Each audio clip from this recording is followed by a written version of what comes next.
So this is how it goes. I'm actually running, you can't hear the sound from my, from the station, but it's there. And I know they can hear me. I can't hear jack shit. I'm also charging the phone, so I cannot hear anything, but they can hear me talking over this. So, good evening. Welcome to At the Table. I am your host, Kelly Lincoln, and I'm just going to duck this little sucker on right now because there we are. We're now ducking it on Netroots Radio because I am that organized. On today's show, this evening's show, I'm going to try and adhere to my outline, which may or may not happen. It's all a matter of my paying attention. And when you're ADHD, that's like one of the hardest damn things ever is to pay attention. Anyway.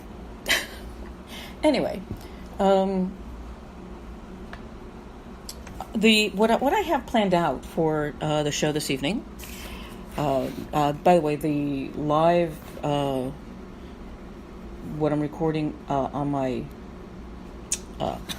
Spreaker application here. Ta-da! That will air again tomorrow on netrootsradio.com, my station. 24/7 Progressive Talk live.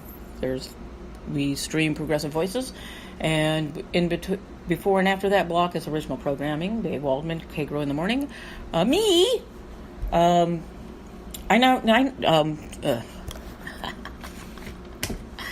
Normally doing 2 shows, but right now I am just with the iPhone and the tablet. My mixer is sitting underneath a little stand behind where the tablet is, and the microphones are all put away because right now I don't have my MacBook Pro, and the little backup Linux laptop has bitten the big one, so I can't even work on stories that I've been writing, and it's really frickin' difficult to record voiceover and edit it on a tablet. It can be done, but it's really fucking difficult. And that's why I am asking all of you, my good and lovely, my good and loving subjects, listeners, and fans, to go over to GoFundMe.com/Kelly's Home Studio. I'll even have a link in my show notes for it. I promise I will have show notes for this Facebook Live. And help me get it back. Because if I lose possession of the laptop, I might as well sell the rest of my studio gear, because it's going to be absolutely useless to me until next year. And I can't afford to have the clutter. I'm saying this a lot. I love my nephews. I love all of you who are saying, oh, but you can do everything on a tablet or on your phone. No, you can't. I need to be able to access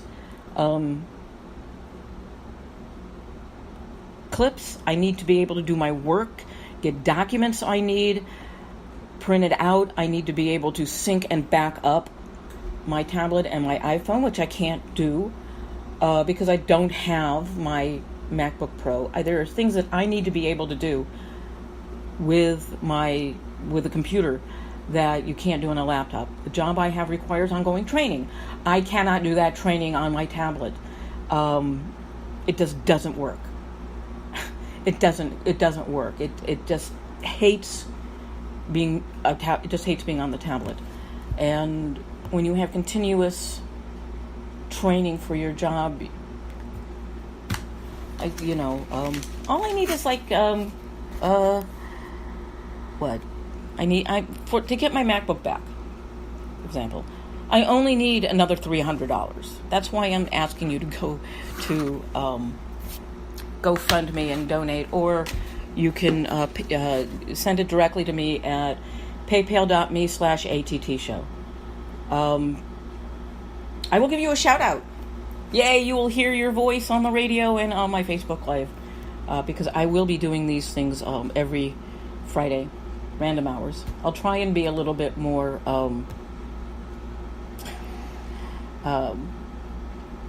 announcy with it. But again, I don't have the type of access that I need to be able to do this properly. Because for me to do this, I have to open up Facebook Live, my Facebook app, do the show notes, close it down, open this, and reset this up. With a laptop, I can have my Facebook page open. This page open, Masterless People open, doing this live stream, and we can chat. I can answer you. Right now, I'm using Facebook's app called Creator, so I guess I've got the chat capabilities, but it's easier for me to see everything on a tablet. I have eye problems stemming from my head injury, and it's just that I need to be able to see what I am seeing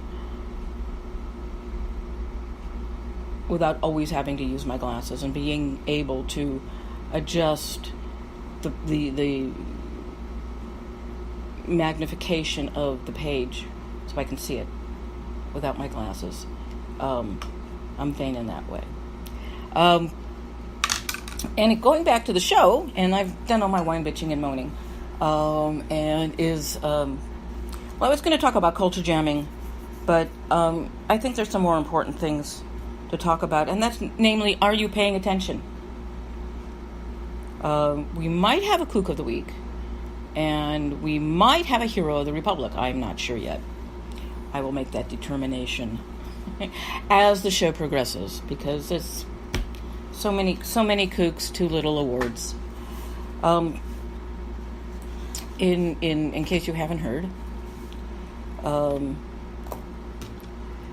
or maybe you have heard, and this is why I'm talking about paying attention. Everybody is so wrapped up, has been rightfully being concerned about the discrimination against Muslims with the Muslim ban and the restrictions on movements, and if you're from this country, we're not going to let you in even if you're Christian, because you're from a Muslim majority country and you may be faking your Christianity. And if you've been paying attention, then this won't be a surprise. But if you haven't been paying attention, I recommend that you do, because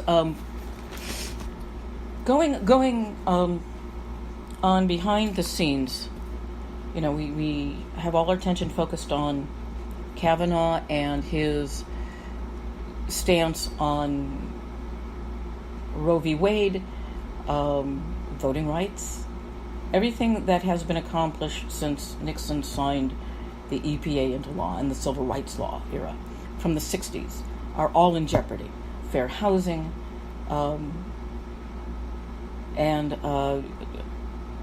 when I was growing up in the 1960s, there was no such thing as fair housing. Housing developments, apartment landlords could actively discriminate against you if you were not white, not Christian. My family was denied the purchase of a home in the Round Hills Country Club in San Ramon, California at the time, because we were Jewish. We're Jewish. And so no Jews or anybody who wasn't Protestant wasn't wanted. And it was legal to say, no, you cannot buy here. You cannot live here. And that is the other danger with Kavanaugh, is the complete rollback to the pre-fair housing laws. And, women having their own credit and their own bank accounts. In the 1960s, if you were a married woman, you could not have your own money. Your money belonged to your husband. You couldn't get credit on your own. And God forbid you were widowed or divorced, you could not get credit. They would not give it to you because you didn't have a husband. So we need to pay attention to all the other little things that are going on, and not just focus on the major issues, because there's more underneath them. And what Thwimp has been doing has been seeing how far he can open the Overton window without people screaming. And since he got so much pushback on the Muslim travel ban, it's kind of faded away, and he turned his attention to the Dreamers. And today, a federal judge said, no, you have to keep the DACA program. Because people pushed back, because people said, no, we're not going to let you open the window with that. We're not going to let you crack that window a little higher on this. But he's found another way of going after Americans of Latino, his Spanish origins. And that is by questioning their birth certificates. Particularly the people who were born at home with a midwife at the border. Because way back when, there were a couple of women who paid a midwife to falsify a birth certificate so her child would have an American citizenship. And so that's one thing. Now we're being informed that your birth certificate does not guarantee citizenship. I guess especially if you're not a Trump supporter. If you're a Trump supporter, then you have no worries about your citizenship until you don't. Just as people who voted for Thwimp discovered that their green card or undocumented spouse did not have that protection, so they were deported, and suddenly they're upset, but I'll still vote for him. You know, and going on with this questioning of documentation for American citizens with non-European surnames. We also have some jackass, I don't know what state, and I'm not going to, you can look it up. Just look for deporting kids who don't speak English. Now we know that, so we know that who that is aimed at, but my question is, if you're going to turn in kids, school kids, who don't speak English, does that include the children of European immigrants who may speak Polish or Russian or Moldavan or French or German, or is that only going to apply to the children of people who speak Spanish? Because they're not what you want. In America. America wasn't built by immigrants, it was built by slaves. Imported workers who we didn't give a shit about because they weren't us. And those were Africans, Irish, and Chinese. I have a feeling if these creatures had their way, they would love to strip citizenship of women who married Asian men, which actually occurred up until like the 1920s or so.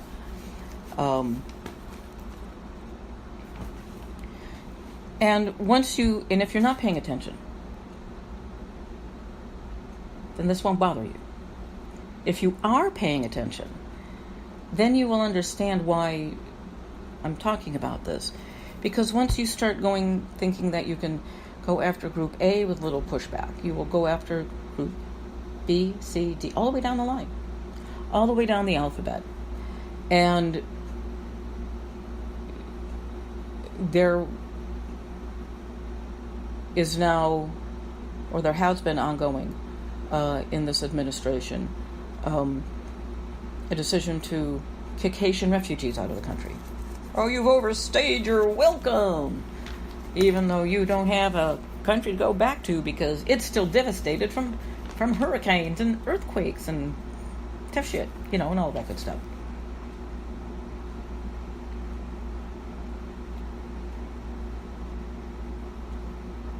And if there's no pushback on that, then the window is opened a little bit more, because it's shown that people, Americans, will tolerate it because it's not them. And then we have the League of the South, which quite recently put up a page in Russian for their Russian supporters. And here you thought that, And today or the other day, there was a book and flag burning by the League of the South. And they burnt the Israeli flag. And the book they burned was the Talmud. So, will there be pushback on that?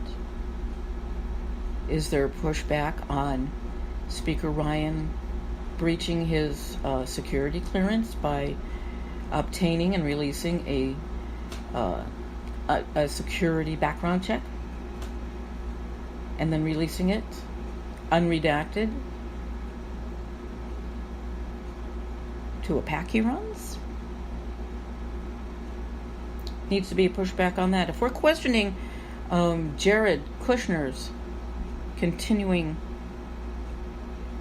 on with his security clearance, we need to ask why Speaker Ryan still has his, because he has violated the law by releasing that, by obtaining and releasing that application.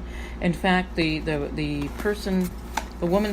candidate whose security clearance he released is still waiting to get her copy of it. And she made the request 9 months ago. Ryan got his in 3 weeks. Something's wrong there.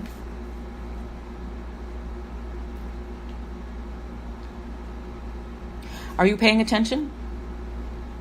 The NRA is complaining that the NRA is complaining that their contributions are down because President Obama is no longer in president, and so they're hurting for money because gun sales are down as well. And that's why FWIMP has been ginning up, and Fox News has been ginning up fear of the Democrats, independents, Antifa. They need to get that fear going again so gun sales will again happen, and the gun industry will be making profits. It's all about fear. It's all about making money. It's America, folks. It's America. And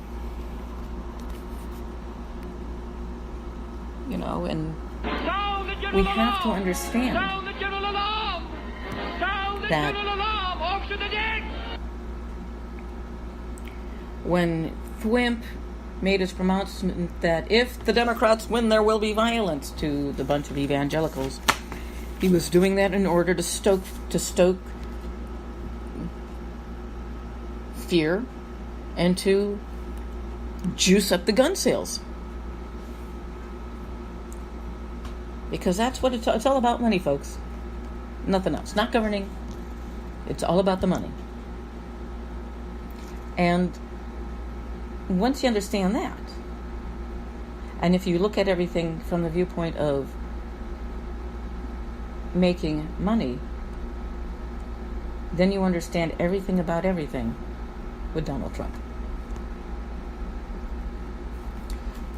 I love going back to the film Network with Peter Finch, Faye Dunaway, Ned Beatty. It's an amazing film. It was written by Paddy Chayefsky and made in the 1970s, and it's a very prescient film. While it talks a bit about, it brings in on a very tenuous thing, in a way, the Patty Hearst kidnapping. It talks about reality shows, counterculture and anger, and fascism. Go to YouTube. And this is the other reason why I need to get my laptop back, because right now I'd be playing that clip from Network where Ned Beatty is ripping Peter Finch, Howard Beale, a new asshole over his 86ing an oil deal between an American oil company and a Saudi Arabian company. And he talks about fascism. There's no dollars, no rubles, no nations. There's only petrodollars. And he talks about how the corporate world is there to will take care of everybody. And Howard Beale is just this side of madness at that point. And he has just, in the previous scene, talked about a vision he had about somebody sitting in the rocking chair in his room, telling him that he will be given a sign. And as he is listening to Ned Beatty rip him a new one, something clicks in his head, and he realizes that Ned Beatty is the person, is the sign. And he becomes an evangelist for fascism. The mad prophet. And that's one of the reasons why he says, I don't want you to get... He says he doesn't know what he wants, what to do, he doesn't know what to tell you to do, except, he doesn't want you getting up and going outside and protesting. Oh, no. He wants you just to open up your window and yell into the void, I am mad as hell and I'm not going to take it anymore. That's all he wants you to do. Just yell. Catharsis. And not take any action. And that is essentially what the meme machine on Twitter, the propaganda machines coming from every corner of the globe at this point, just not just Russia, but everybody wants a piece of us. Politically. Psychologically. Spiritually. On so many levels. And one of the things I really, really wish about paying attention is that I wish stations like MSNBC and CNN and ABC and PBS would just not stream the walking root chakra that is Donald Trump, feeding off the fear of the groundlings. It's a rerun. It's the rehash. It's never anything new. He's all about himself. Makes everything about himself. And frankly, MSNBC, CNN, ABC, PBS, CNBC, HLN, NBC, CBS, all of you need to just stop. There is nothing newsworthy about covering him. He complained about all the cameras. He complains about you being fake, phony. And are you that masochistic? I know I'm not. I wouldn't be masochistic. I wouldn't say, yes, sir, may I have another? Why are you doing it? That my pants hanging off there is really bugging the crap out of me. Excuse me a moment. I'll be right back. But in the meantime,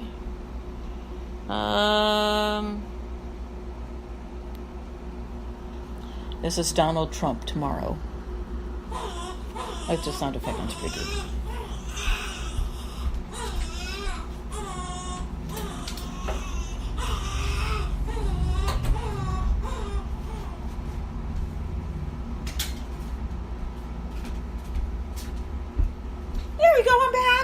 Welcome back to my show.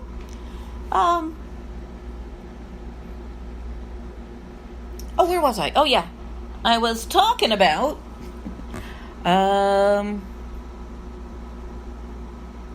stop walking into his frame, news media. He knows you're crooked. Or he believes you are. And yet you keep walking in. You keep walking into his frame. You keep putting yourself on the defensive by covering him. And then he goes, oh, I never said this.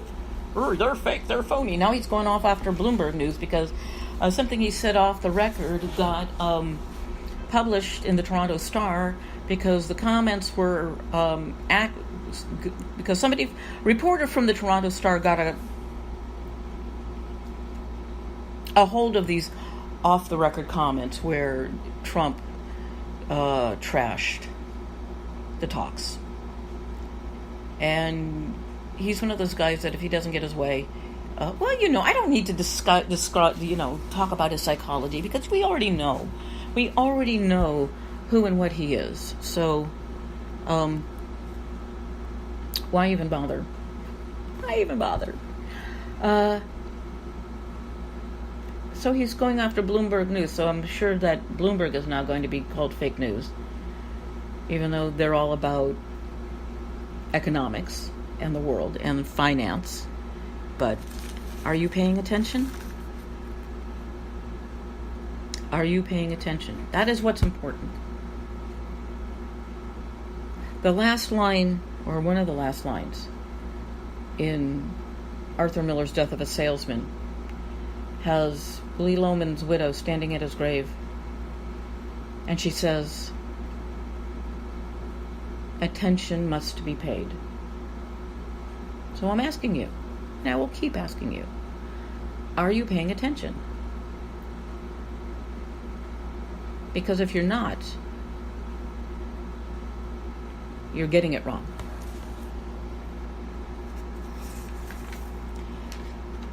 So I spent today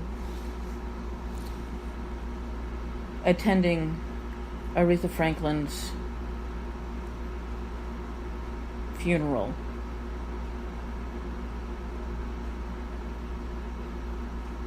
I was live streaming it via Periscope because the news people on MSNBC and CNN just couldn't keep their damn mouths shut, and they were only quiet while the singing tributes were happening, and they were talking over. And while the Reverend Barber was speaking, MSNBC was replaying a clip of Bill Clinton. Let us talk about respect, folks. I'll be at work tomorrow when John McCain's funeral will be happening. Maybe I can get a little bit of time in it. I can boot it up on my phone while I'm standing in the aisle waiting for people to buy printers for me. But it was a soaring, her funeral was a celebration. And one of the psalms says, make unto the Lord a joyous noise, a joyful noise.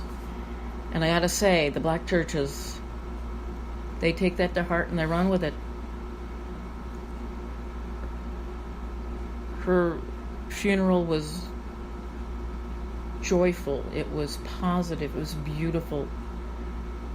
It was like so many billions of people. I did not have the great fortune of personally knowing Aretha Franklin. But what I and the world did have was the intimacy and the immediacy of her music and her voice. And she is it's very difficult when she is an immortal, because we remember. That's the beautiful thing about recording, is that the great voices, the great storytellers truly become immortal because we will always have their voices. And to me, Aretha Franklin was not simply a great, magnificent voice, a singer, but a storyteller. And the stories she told through her music were always of an uplifting nature. And whether it was Respect or Chain of Fools or Freeway,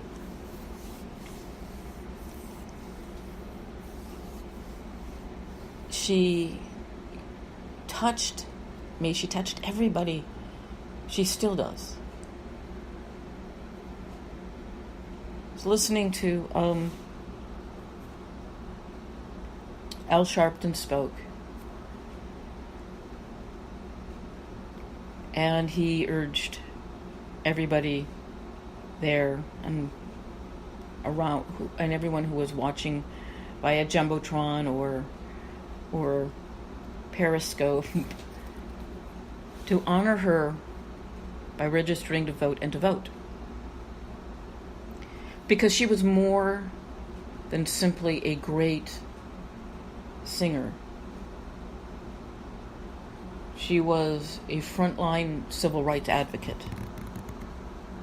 She is one of those humans who always put her money where her mouth was. She put up rather than shut up.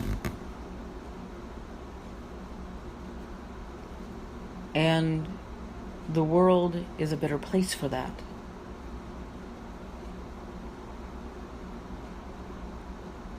And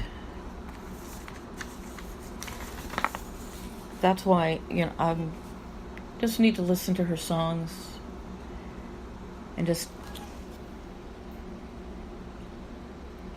recognize her greatness. And be right back. Gotta do something else here. This is the joy of everything, of tablets and iPhone, is that I have to plug it in. Plug it in, plug it in. So again, I'm only asking you guys to pitch in. Oops.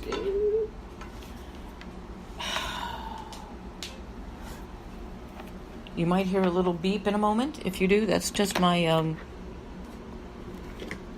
tablet plugging, saying that it's charging.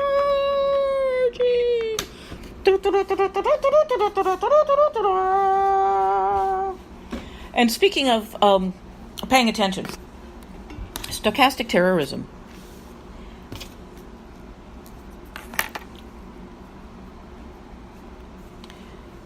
And that just means that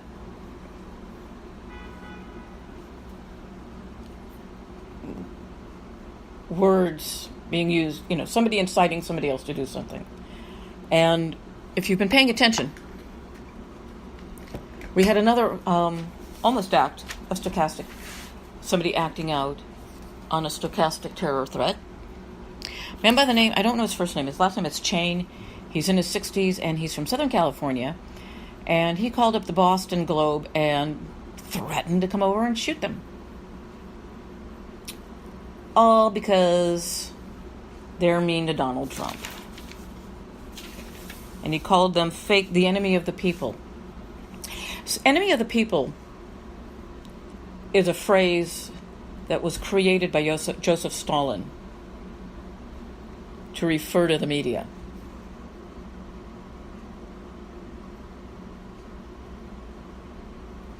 And when Nikita Khrushchev came to power, first thing he did was ban that phrase because he knew how dangerous a phrase it was. So does Donald Trump. But he wants violence against the news media. He wants to see journalists who don't agree with him dead.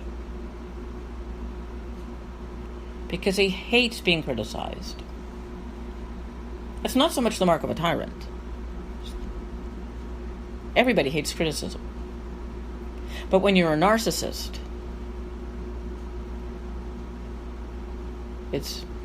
or a sociopath, you can't handle it. Again, with Canada criticizing Donald Trump or trade shit stuff, He's figures he can, belittle Justin Trudeau by not using the last name, just calling him Justin, But again, it only goes to show what a complete and utter lack wit, rude speak, candle wasting squeeze crab that he is.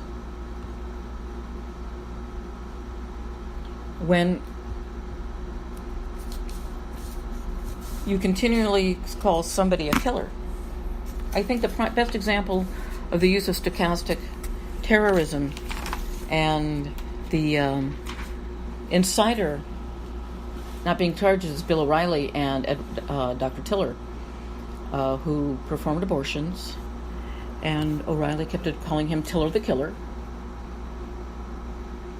and attacking him. And finally, one of Bill O'Reilly's fanboys went to the church where Tiller worshipped and shot and killed him. Then we had Glenn Beck going after the Tides Foundation in California, Northern California, the San Francisco Bay Area. And on Highway 680, California Highway Patrol pulled over a guy who was on his way to the Tide Foundation to shoot that up. And I'm sure that every other mass shooting, somewhere along the line, there was somebody saying these people gotta go. These are evil, wicked people. They don't believe like us, they don't look like us, they don't sound like us, and most importantly, they don't vote like us.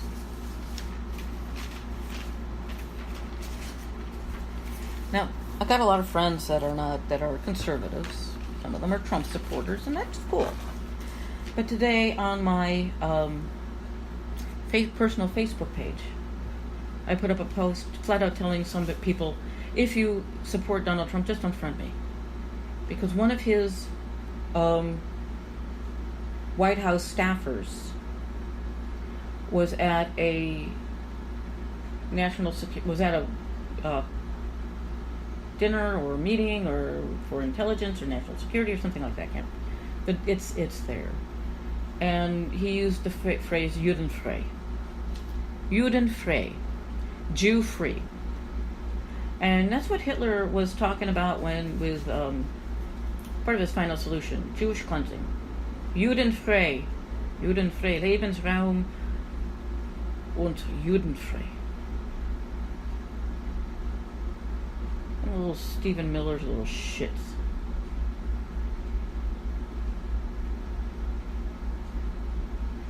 I got friends going, I don't know if he's not racist or not. Oh yeah, he's a racist. Trump's a racist. He's a bigot. He's trying to ethnically and religiously cleanse this country. Here's another little thing about Hispanics, migrants, is that for the most part they are Catholic.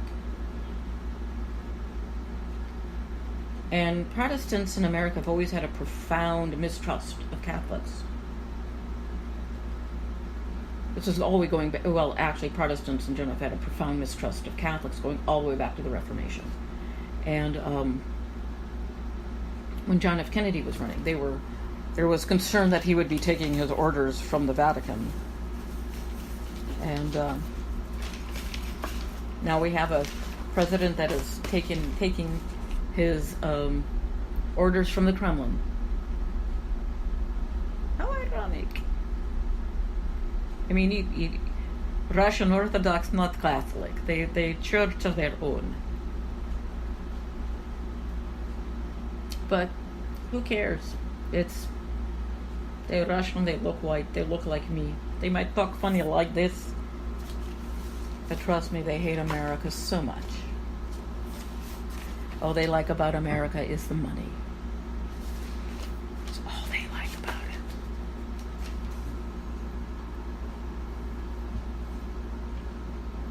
it. And how do you deal with stochastic terrorism? Well, you deal with it with the same way you would deal with everything else coming out of somebody's mouth. A, you don't flip out and retweet it, repost it, or if you must repost it, retweet it, reframe it, restate it in such a way that it loses its power. Sarcasm is a really good way of doing that. Again, in my show notes, I will be posting a PDF, if it's not already posted up on my on the Facebook page, Masterless People. The PDF of the notes of a course that I took on political framing, which you can find online. It's a free thing. I highly recommend you take it so you can understand what I'm talking. So you can understand why I say what I say about the media walking right into Donald Trump's frame. In fact, I probably have it here in my little notebook here. And you're listening to At the Table here on netrootsradio.com, and it's 42 minutes before the hour. And let's see what I got here. Yeah. All of my show notes. Yeah, and people always say,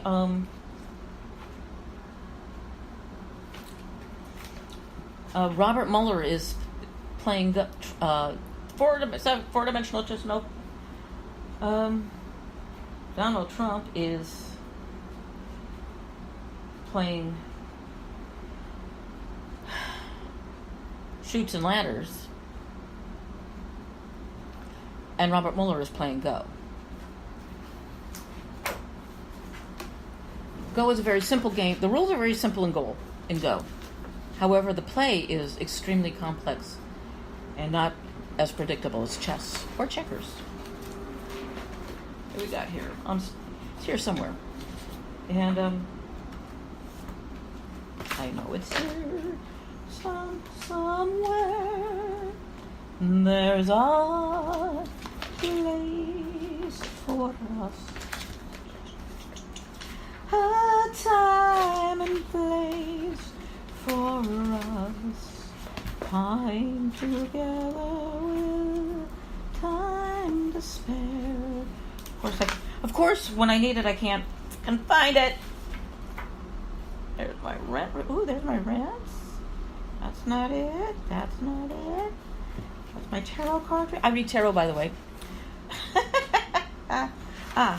Well, here's one way of reframing. And this is why I love George Lakoff.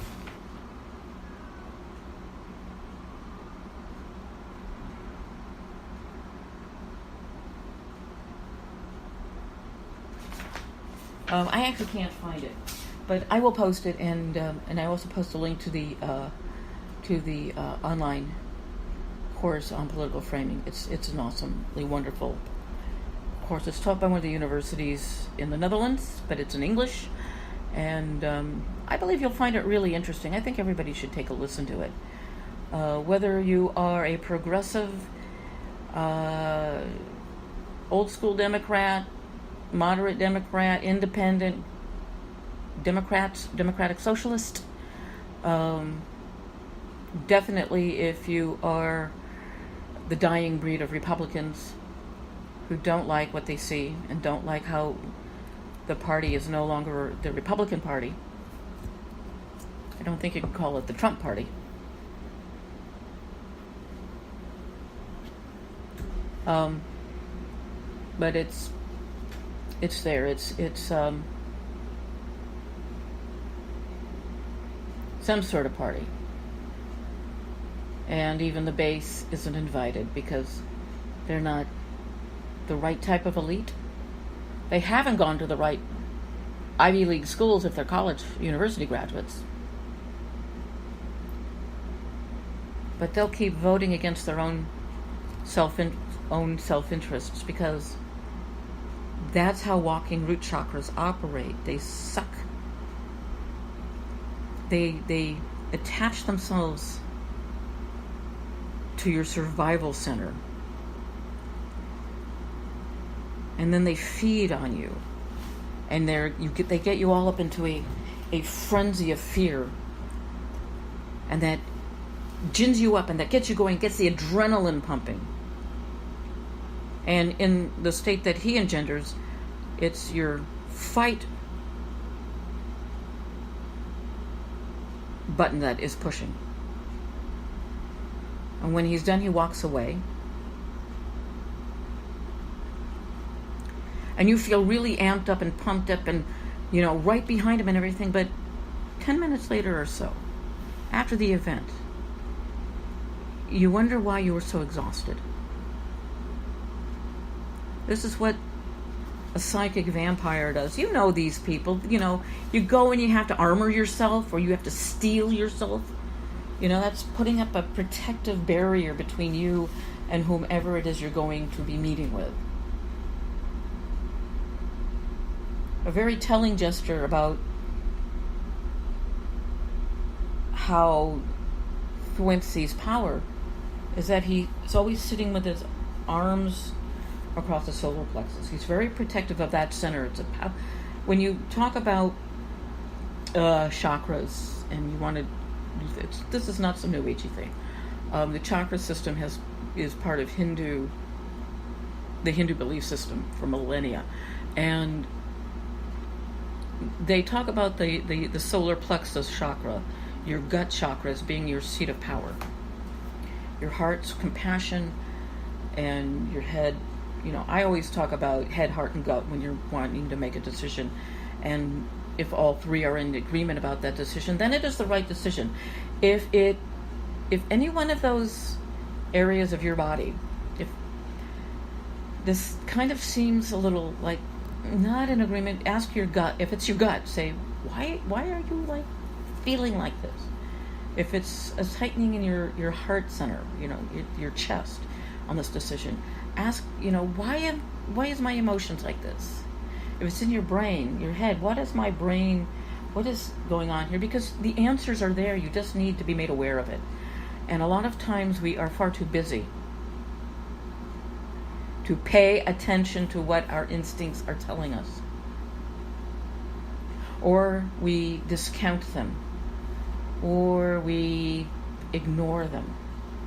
Or we have become so overwhelmed with sights and sounds and that we just don't have time for ourselves. We are being pushed into a lifestyle where we have no time for ourselves. We always have to have our phones, we always have to be online, on our tablets, this, that, and the other. I will say that's probably a really good thing why I don't have a computer, because I'm not on it all the time anymore. And I actually am able to sit down and write and listen to music and just let it go. But you still need to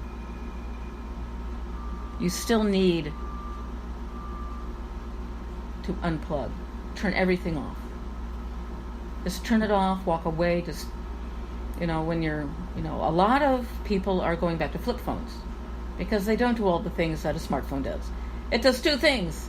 It takes calls and it sends text messages. Oh, and it takes pictures. But you're not connected all the time.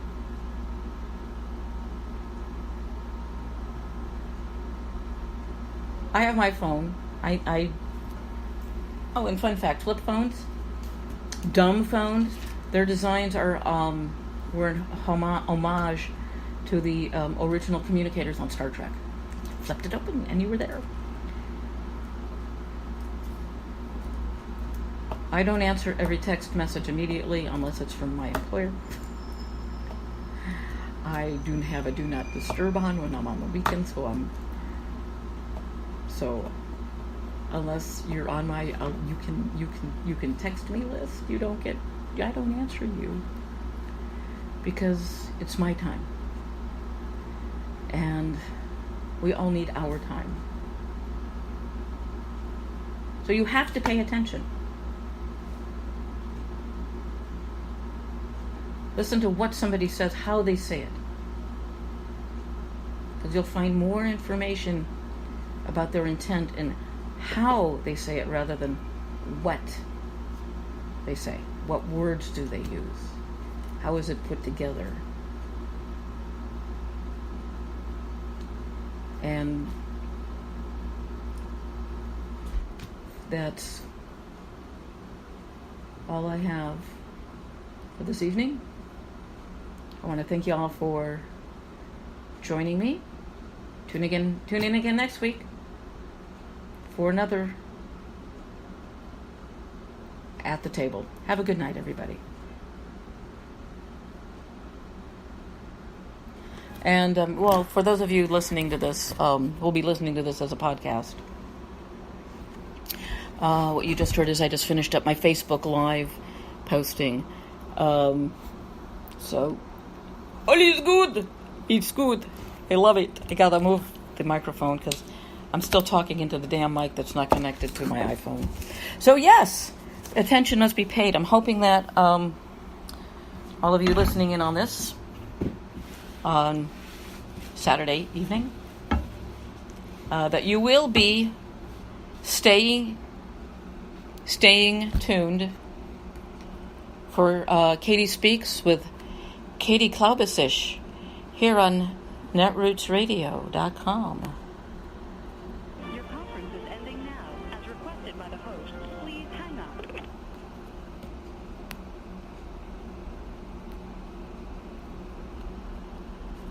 Good night, have a good weekend, and see you next week.